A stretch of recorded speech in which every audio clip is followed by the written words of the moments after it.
Greetings. This is something of an experiment. I first wrote up these thoughts about the differences between the Goblin Slayer anime and other entries in the material back when the anime was still airing, but I never did much with them. It's been a year and a half or so, but I figure they might serve as a good first attempt at narrating articles I would otherwise only write down and likely not actually publish anywhere. Those of us who particularly follow light novels and manga, and therefore have some familiarity with whatever source material is being drawn on when something is adapted, always have a mixed reaction when an adaptation is announced. That combination of, I can see how good this could be, and, but it's probably going to suck. It's frequently the latter. When it's a particularly well-regarded work, that dichotomy is only stronger, and when we heard Goblin Slayer was up for this, it damn near maxed out. Goblin Slayer is very highly regarded as a light novel and manga for being incredibly hard dark fantasy, only a little below the famed level of Berserk, as well as being one of the earlier attempts at trying to show exactly what a world which follows an alignment system of morality would be like. It should also be noted that the sadistic amongst us were also looking forward to the anime in much the same way those who read the Game of Thrones books were looking forward to the TV series reaching the Red Wedding. To be clear, I do not consider the Goblin Slayer anime to be bad overall. It just could have been significantly better, and the reasons for it not being so are often due to strange and seemingly amateur decisions made by the team adapting it. Spoilers will follow. The most obvious of these are the rearranging of the first two arcs of the source material. Originally, the raid on Cowgirl's farm was the climax of the first novel, with Goblin Slayer, who up until now has been an outcast, eccentric member of the Adventurers Guild, poorly regarded and not caring that he is, asking the rest of the adventurers for help, successfully applying his knowledge to allow the group to repel every assault the goblins make, and gaining some respect from those who had previously derided him.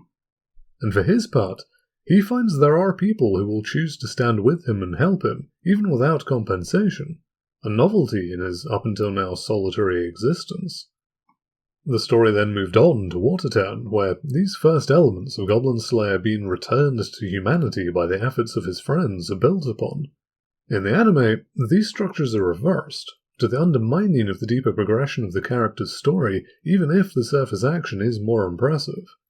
An attack on the main character's home and loved ones is more evocative than just saving strangers, but it's also more shallow, when the point of that arc wasn't so much saving strangers as finding you have new loved ones. It also creates certain issues, with the Watertown arc demonstrating Goblin Slayer being treated differently, having become more accepted by the other adventurers after the farm raid, and also coming to consider his party as more than just allies of convenience. But in the anime, these interactions come before the events which justify them. A minor but illustrative example would be the case of Female Knight, who in the source was one of those who disliked Goblin Slayer the most due to his unkempt appearance and lack of social skills. Contrast with her casual bling, Girl's regular suit of armor is gold-plated. The anime uses her as an exposition character for the audience, talking to Goblin Slayer about things the viewers need to know, whilst originally she would never have bothered to even greet him.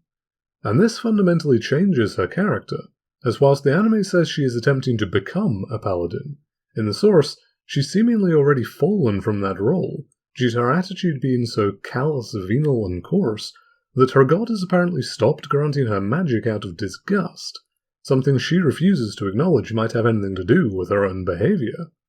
Her gradual acceptance of Goblin Slayer over successive arcs, even coming to him for relationship advice at one point, which is possibly one of the most humorous scenes in the entire franchise, could be considered a representative microcosm for Goblin Slayer's own reintegration to their society.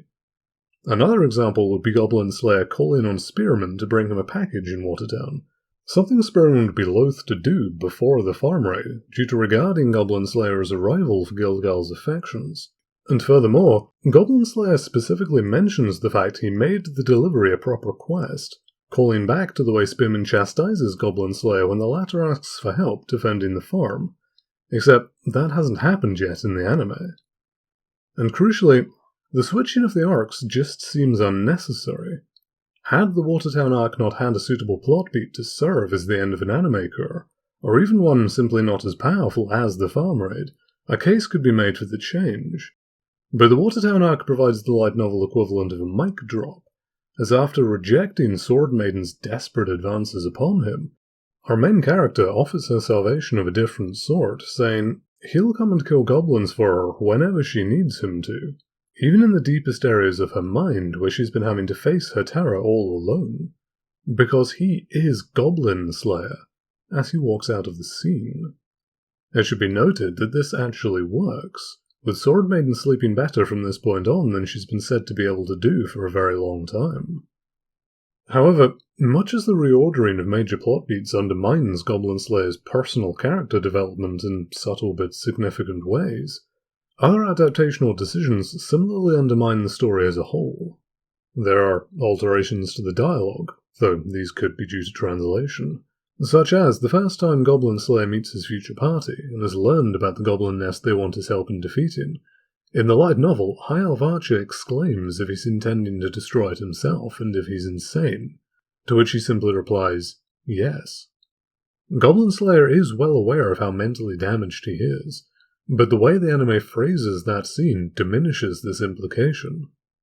Likewise, several scenes in the Watertown arc seem to have been dumbed down, possibly to allow for more attention to be given to the farm raid in a way that certainly benefits that event, but to the detriment of the deeper cast dynamic.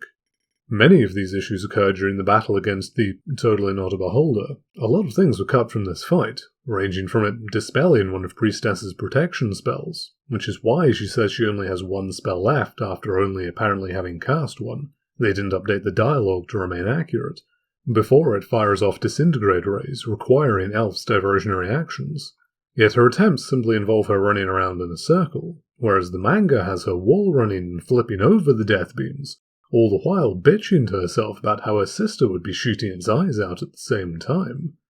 A moment of insecurity which is built upon in a far future scene, but this was the first sign of something which would come to be more significant, something that happens quite a lot in this story, but that the anime takes no notice of, as though the people responsible for the adaptation just didn't see the point in including such little details.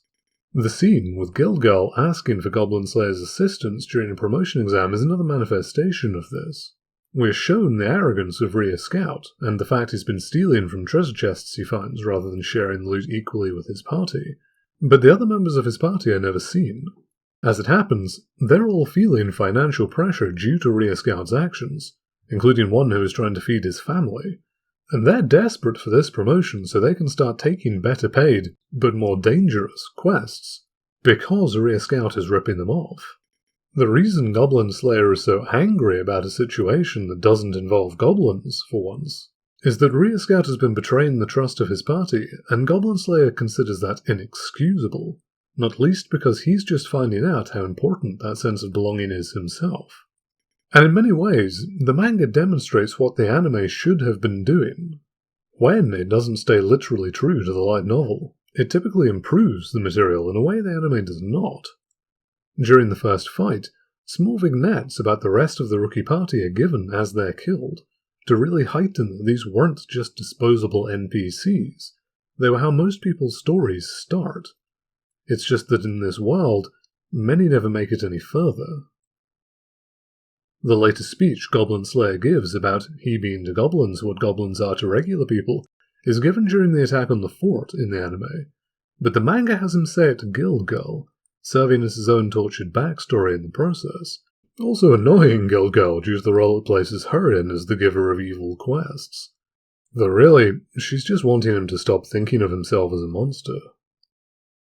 Even further on, the trek through the Watertown sewers is shown as a Mines of Moria-esque delve in the manga, whereas the anime has it be a slog through a long corridor.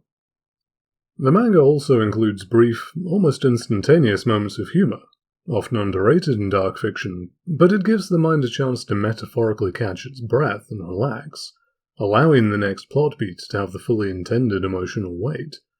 Priestess has an imagined spot when she goes weapon shopping with Goblin Slayer, picturing herself trying to use a flail and bonking herself on the head. High Elf Archer teases Dwarf Shaman about mining too deep and releasing demons that then kill everybody, not just Lord of the Rings, Dwarf Fortress, anyone. To which Dwarf Shaman can only abashedly admit that that has been known to happen. Or Elf, entering the room where Goblin Slayer and Priestess are recovering after the resurrection miracle, by kicking the door open and yelling a greeting at the top of her lungs. The anime lacks most such moments, with the main joke many will think of being Goblin Slayer stating the obvious about a giant albino alligator. And contrasting with the lighter moments, the manga also doesn't shy away from the infamously horrible things that Goblin Slayer details either.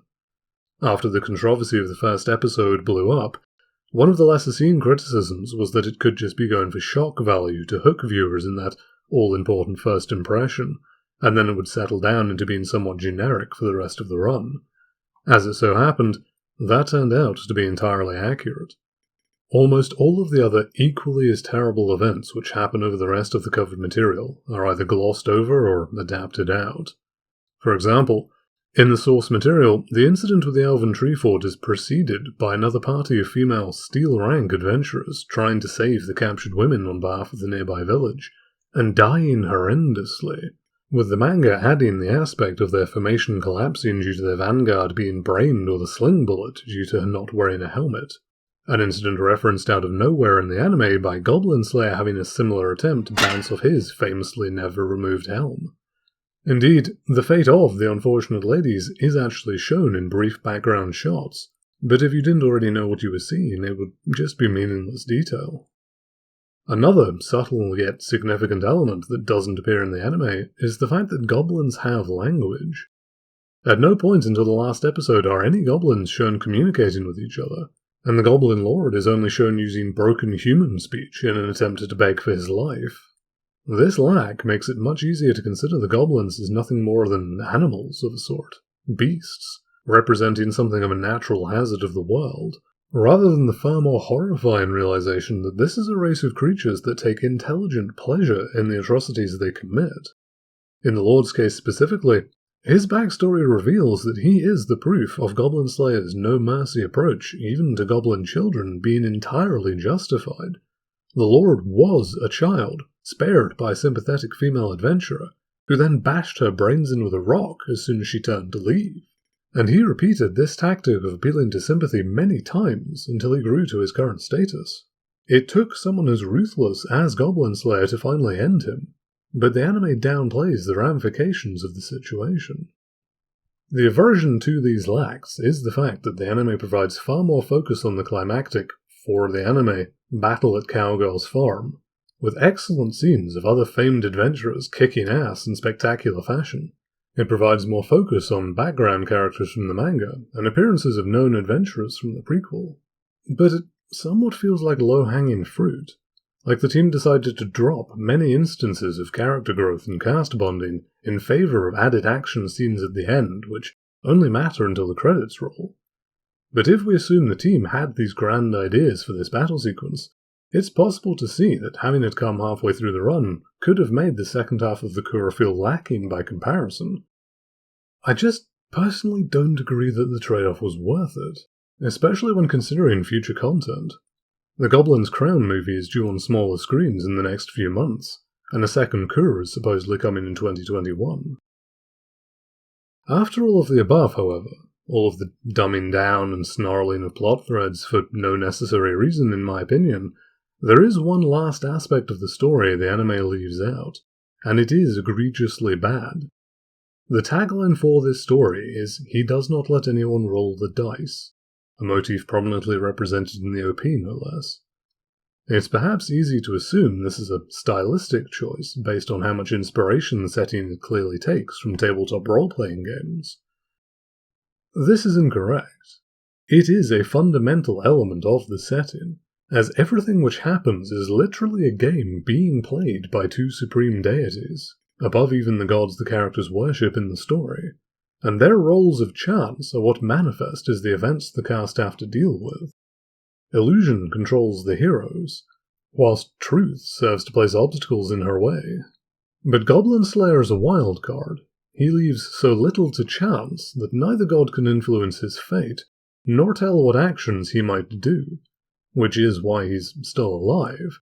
It's said that whenever the dice can be rolled for him, the result is never in his favor. Priestess was fated to die in that first adventure she went on.